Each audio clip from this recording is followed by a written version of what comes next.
नगर परिषद का चुनावी बिगुल बज चुका है। नगर परिषद के वार्ड आरक्षण की जो प्रक्रिया होनी थी वो भी पूरी हो गई है। इसके लिए जो ड्रा होना था वो जिला सचिवालय के कमरा नंबर 206 में वो ड्रा पूरा हुआ है। एडहॉक कमेटी के साथ ही अन्य पार्षदों को भी इस ड्रा के लिए बुलवाया गया था। आइए हम आपको बता देते हैं कि कैसे क्या पूरा ड्रॉ हुआ है, कौन सा वार्ड किसके लिए आरक्षित है।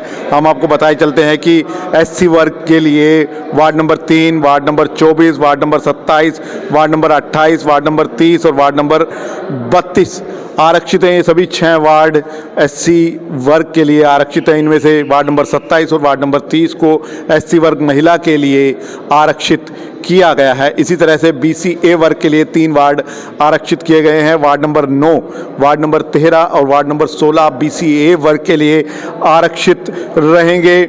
वार्ड नंबर 13 बीसीए वर्ग महिला के लिए रखा गया है। जो 3 वार्ड आरक्षित किए गए हैं उसमें से वार्ड नंबर 13 बीसीए वर्ग महिला के लिए आरक्षित किया गया है। इसी तरीके से बीसीबी वर्ग के लिए ward number 11, ward number 20, ward number 25 और वार्ड नंबर 26 को आरक्षित किया गया है। जी हाँ, दोबारा बताए चलते हैं आपको, वार्ड नंबर 11, 20, 25 और 26 को बीसीबी वर्ग के लिए आरक्षित किया गया है। इनमें से वार्ड नंबर 11 और वार्ड नंबर 20 बीसीबी वर्ग महिला के लिए आरक्षित हैं। इसके अलावा महिला आरक्षित जो वार्ड है उसके बारे में भी आपको बताए चलते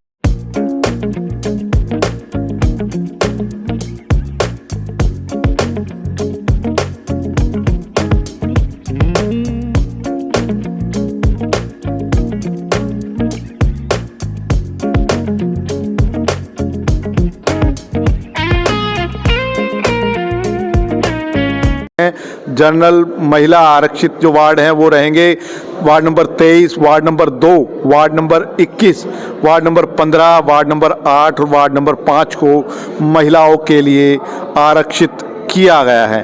तो हम आपको बता दें कि ये पूरी वार्ड आरक्षण की जो प्रक्रिया है अभी हुई है। जिला नगरायुक्त ब्रह्म प्रकाश, नगर परिषद की चेयरपर्सन पूनम यादव, ईओ सुशील बुक्कल और जितने भी जो हमारे एडहॉक कमेटी के मेंबर पार्षद थे वो सभी इसमें शामिल रहे। विस्तार से इस खबर को आप देखिए। ये आप सबके सामने पूरी पारदर्शिता से और सरकार के नियम कायदों की पालना करते हुए आज ड्रा हमने आप सबके समक्ष निकाला है। उसमें आप लोगों को जैसे एडहॉक कमेटी के अतिरिक्त हमने बाकी जो भी कोई पार्षद या कोई भी इसका हिस्सा बनना चाहे ताकि प्रक्रिया पर किसी तरह का प्रश्न चिन्ह ना लगे, उन सब को भी आमंत्रित किया गया था। तो उसमें जो हमारे नोटिफिकेशन के अनुसार शेड्यूल कास्ट के हमारे टोटल 6 वार्ड थे, जिसमें टोटल 6 वार्ड एससी के लिए रिजर्व थे, जिसमें 2 वार्ड उस 6 में से वीमेन के लिए रिजर्व। कौन कौन से रिजर्व थे, कौन कौन से महिलाओं के लिए? जो हमारे रिजर्व थे एससी के लिए 3, 24, 27, 28, 30 और 32 थे। तो इसमें महिला के लिए जो रिजर्व किए गए हैं 2 वार्ड, कौन से एक तो एक 30 और दूसरा 27। इसी तरह हमारे जो बीसी के वार्ड थे, बीसीए के 9 और 16 तो उसके लिए मेल के लिए हैं और जो 13 नंबर है वो फीमेल के लिए रिजर्व किया गया। बीसीबी के लिए जो हमारे टोटल 4 थे, 25 और 26 तो मेल के लिए आरक्षित है और 20 और 11 वीमेन के लिए आरक्षित है।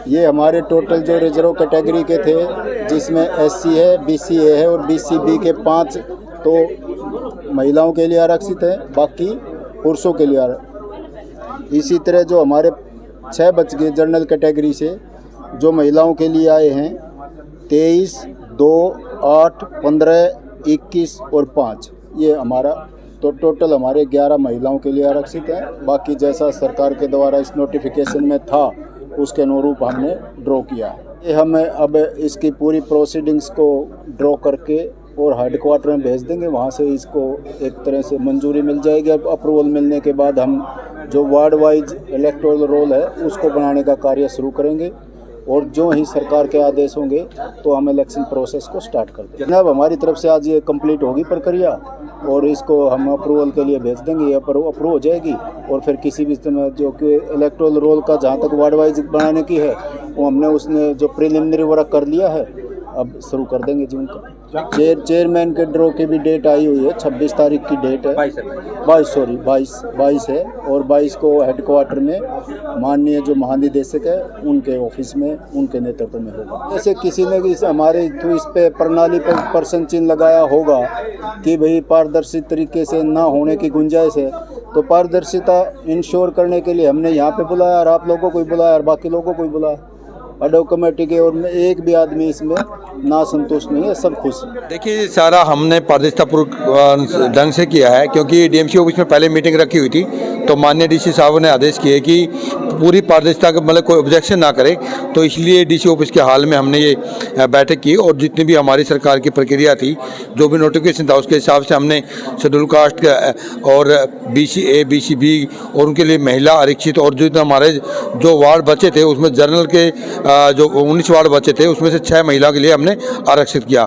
सभी अडोक कमेटी के मेंबर सम्मिलित थे इसमें, माननीय डीएमसी साहब की अध्यक्षता में मीटिंग हुई और जो भी हमने जो हमारे पार्षद या पार्षद के प्रतिनिधि या शहर से कोई भी इस प्रक्रिया को देखना चाहे तो उनको हमने आमंत्रित किया था। कानून संगत और कानून के दायरे में वीडियोग्राफी करके जो भी म्युनिसिपल एक्ट में लिखा हुआ, जो भी सरकार के दिशा निर्देश थे उसको पूरा ध्यान रखा गया इस ड्रा की प्रक्रिया में।